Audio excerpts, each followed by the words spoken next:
Bismillahirrahmanirrahim. Assalamualaikum warahmatullahi wabarakatuh. Saya akan menjelaskan bagaimana menulis bagian metode penelitian dalam artikel jurnal internasional berdasarkan pola retorika yang ditemukan di dalam berbagai penelitian yang sudah diterbitkan di beberapa artikel yang saya baca. Saya Safnil Arsyad dari Pasca Sarjana Pendidikan Bahasa Inggris FKIP Universitas Bengkulu.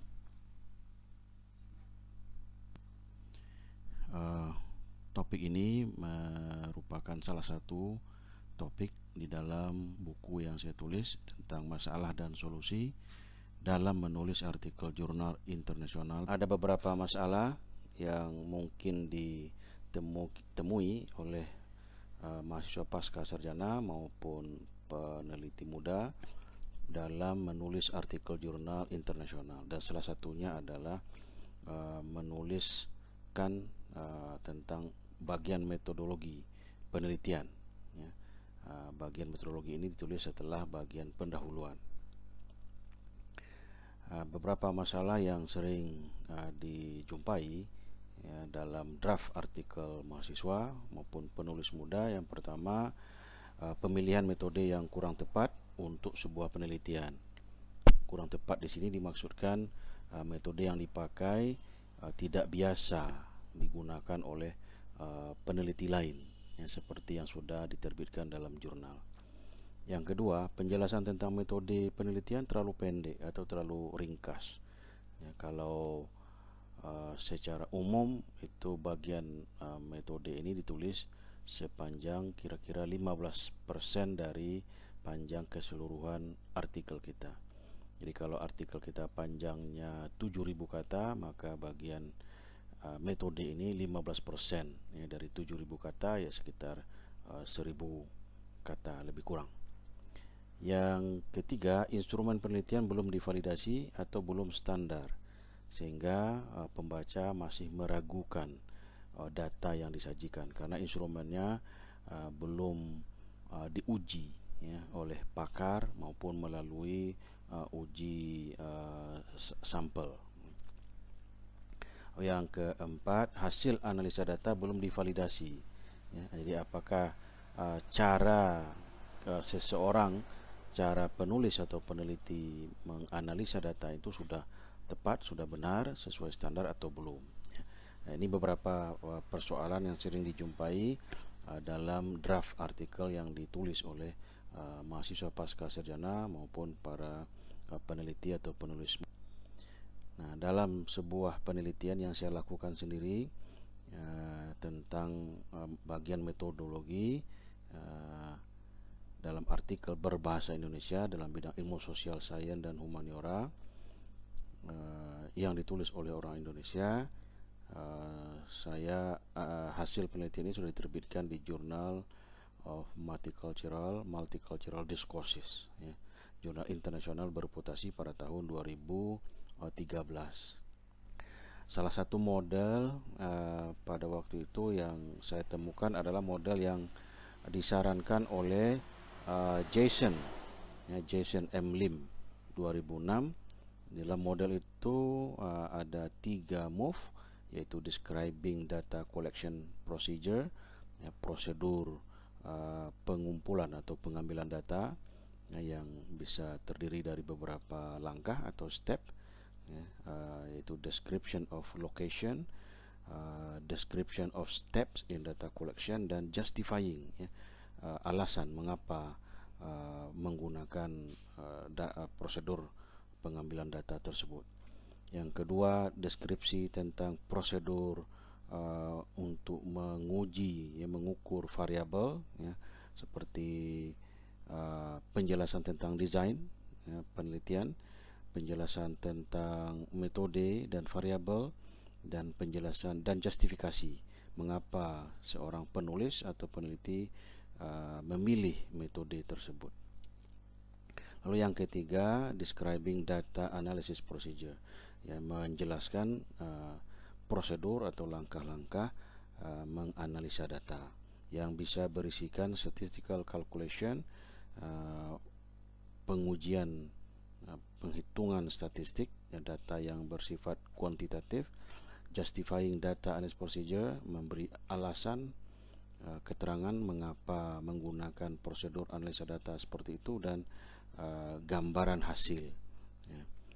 Tetapi dalam penelitian saya menggunakan modal yang disarankan oleh Peacock 2011 tentang Move Structure of Method Section, karena ini lebih baru 2011, sementara yang diusulkan oleh Lim itu pada tahun 2006. Peacock ini membagi bagian metode itu ke dalam 7 move. Move 1 adalah subject atau material, move 2 location, move 3 procedure, move 4 data analysis, move 5 limitation, move 6 research aims, tujuan penelitian atau pertanyaan penelitian atau hypothesis, dan yang ketujuh overview. Jadi overviewnya malah di move yang ketujuh. Jadi ini yang saya pakai dalam menganalisis data bagian metode artikel jurnal di Indonesia dalam bahasa Indonesia dalam berbagai bidang ilmu, khususnya dalam bidang rumpun ilmu sosial. Nah, ini sumber datanya terdiri dari berasal dari 6 bidang ilmu, yaitu religious study, education, economy and management, language and literature, psychology, social sciences. Jumlah artikelnya tidak sama per jurnal karena jumlah jurnal dalam setiap bidang ilmu pun juga tidak sama. Jadi totalnya sebanyak 51 artikel. Nah, hasilnya dari 7 move yang diteliti menurut model Peacock, yang sering muncul itu hanya move 1 atau overview, saya letakkan di move 1, walaupun di Peacock itu letaknya di move 7. Move 1 itu 74,5%. Lalu yang kedua subject dan material, masuk di sini population sample atau objek kajian penelitian itu 74,5%.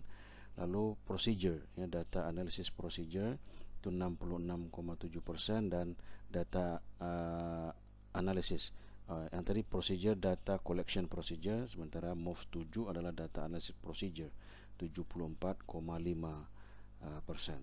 Nah, sementara move yang lain seperti research aim, question, hypothesis itu hanya 15,7%. Nah, mungkin juga hypothesis maupun research question ini tidak ditulis dalam bagian metode tapi dalam bagian pendahuluan, jadi bukan tidak ada. Lalu juga location. Nah, ini memang location ini atau lokasi penelitian ini jarang dijumpai di dalam bagian metode penelitian, dan limitation sama sekali tidak ada, mungkin tidak ditulis di dalam bagian metode tapi dalam bagian pembahasan atau di bagian kesimpulan. Jadi bukan karena tidak ada. Jadi tidak ada satu move pun yang obligatory yang dikategorikan sebagai wajib. Hanya ada 4 move yang dapat dikategorikan sebagai konvensional, artinya pada umumnya dijumpai, yaitu move 1 overview, move 3 subject dan materials, move 5 data analysis procedure, dan move 7 data analysis procedure. Nah, penelitian kedua dilakukan oleh Zhang dan Wanaruk pada tahun 2016 yang berjudul Rhetorical Structure of Education Research Article Methods. Nah, Zhang dan Wanaruk menggunakan model yang terdiri dari 3 move, yaitu Describing Research Design. Jadi di awalnya itu ada gambaran desain penelitian. Lalu move 2 Describing Data Collection Procedure, ini yang paling panjang dan detail dengan ada 6 langkah step. Describing research context, describing the sample, describing instrument, elaborating on data collection procedure, and justifying data collection procedure, verifying compliance with ethical standard. artinya memastikan bahwa penelitian ini tidak melanggar etika ilmiah yang ada. Lalu move 3, describing data analysis procedure, yang terdiri atas 3 langkah atau step, yaitu recounting data analysis procedure atau describing data analysis procedure, menjelaskan prosedur menganalisa data, dan justifying ya. Jadi justifying ini penting ya, meyakinkan pembaca bahwa prosedur analisa data yang dipakai, yang digunakan itu sudah benar dan tepat. Lalu step yang ketiga adalah establishing intercoder reliability. Ini memastikan bahwa cara kita menganalisa data ini sudah standar, sudah benar ya, dengan menguji ya, dengan menggunakan pola atau metode intercoder ya, meminta orang lain menganalisa data yang sama, membandingkan hasilnya dengan data hasil yang kita temukan. Nah, hasil penelitian Zhang dan Wanaruk ini adalah hanya 2 move yang dianggap penting. Yang pertama adalah describing data collection procedure ya, yaitu 100%, yaitu obligatory. Lalu yang kedua describing data analysis procedure, yaitu 77,5%, yaitu dikategorikan sebagai konvensional. Sementara move 1, describing research design, itu hanya optional ya. Hanya ditulis oleh 52% penulis ya, dari data yang dia analisis.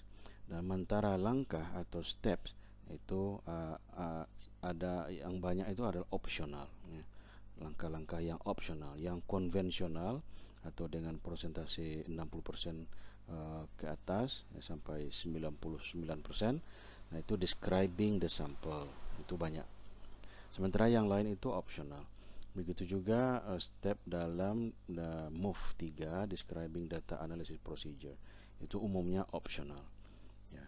Jadi kalau kita lihat di sini hanya 3 hal yang sangat penting di bagian metode ini, yaitu penjelasan tentang data collection procedure yang berisikan describing the sample. Lalu yang ketiga adalah describing data analysis procedure ya, yang di sini ditemukan konvensional oleh Zhang dan Wanaruk. Nah, model lain dalam bidang ilmu yang lain, yaitu dalam bidang biomedical engineering, diusulkan oleh Kanok Silapatam tahun 2012, yang juga terdiri atas 3 move, yaitu describing research procedure, jadi tidak ada tentang research method ya, atau research design atau approach, langsung saja pada describing research procedure. Lalu yang kedua, featuring methodologies issue. Nah, ini diletakkan di move kedua ya, tidak di move pertama. Itu gambaran tentang metode penelitian. Lalu yang ketiga, reporting and consolidating finding, yang malah disajikan temuan ya, penelitiannya ya, di bagian metodologi ini. Nah, lalu setiap move ada step ya. Di move 1 ada 6 step ya, announcing objective, specifying protocolized procedures ya, detailing methodological procedure, providing background of procedures, justifying a procedural decision, dan declaring ethical statements.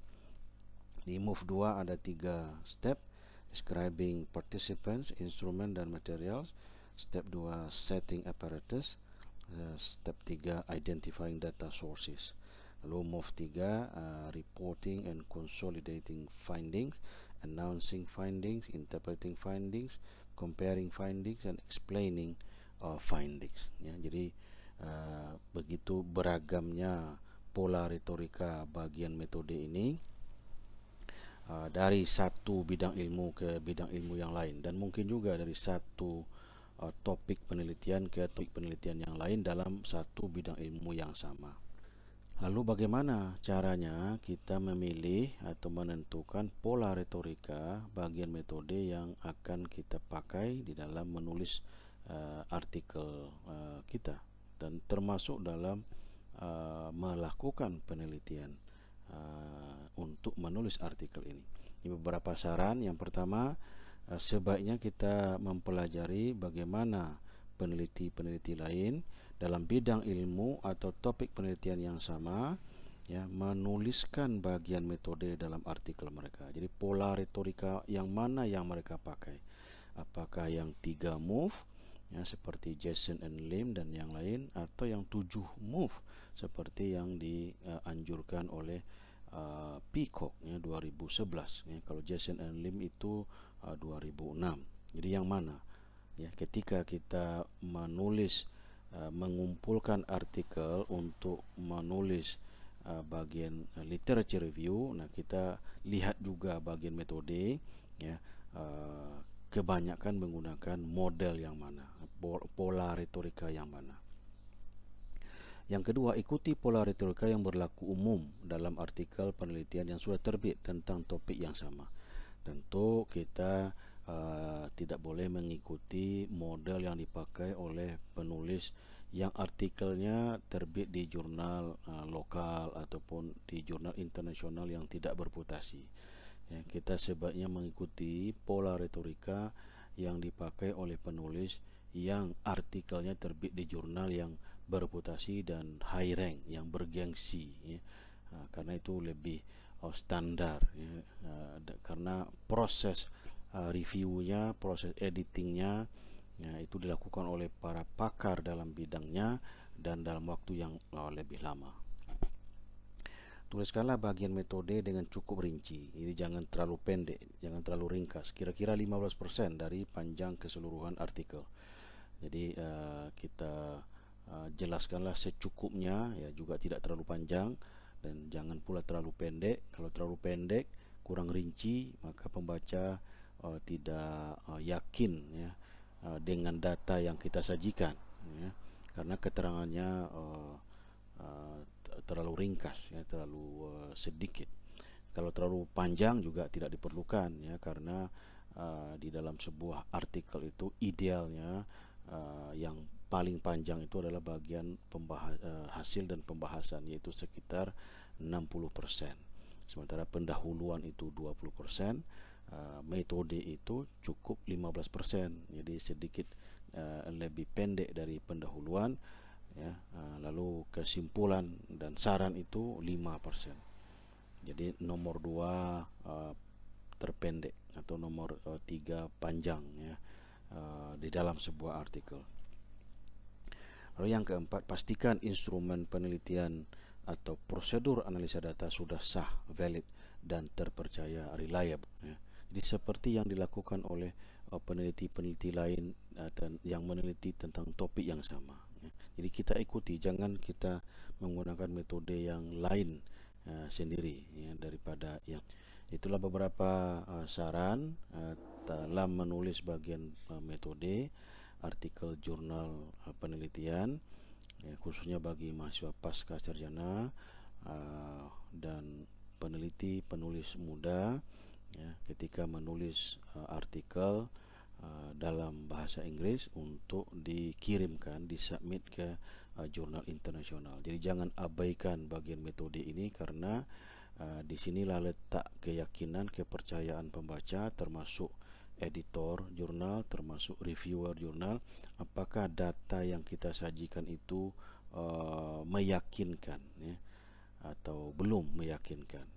Jadi kalau bagian metodenya terlalu pendek, orang tidak yakin. Kalau juga aneh, tidak sama dengan pola retorika yang dipakai oleh kebanyakan peneliti atau penulis yang sudah menerbitkan artikelnya di jurnal high rank yang bergengsi, juga orang tidak yakin. Kalau terlalu panjang, nanti artikelnya akan terlalu panjang sementara ada jurnal yang tidak membolehkan artikel itu lebih dari batas maksimum, misalnya maksimum 10.000 kata. Jadi tidak boleh lebih. Ada juga yang maksimalnya hanya 7.000 kata, jadi tidak boleh lebih dari itu. Demikianlah yang bisa saya sampaikan tentang topik ini. Semoga ada manfaatnya. Lebih dan kurang saya mohon maaf. Wabillahi taufiq wal hidayah. Wassalamualaikum warahmatullahi wabarakatuh.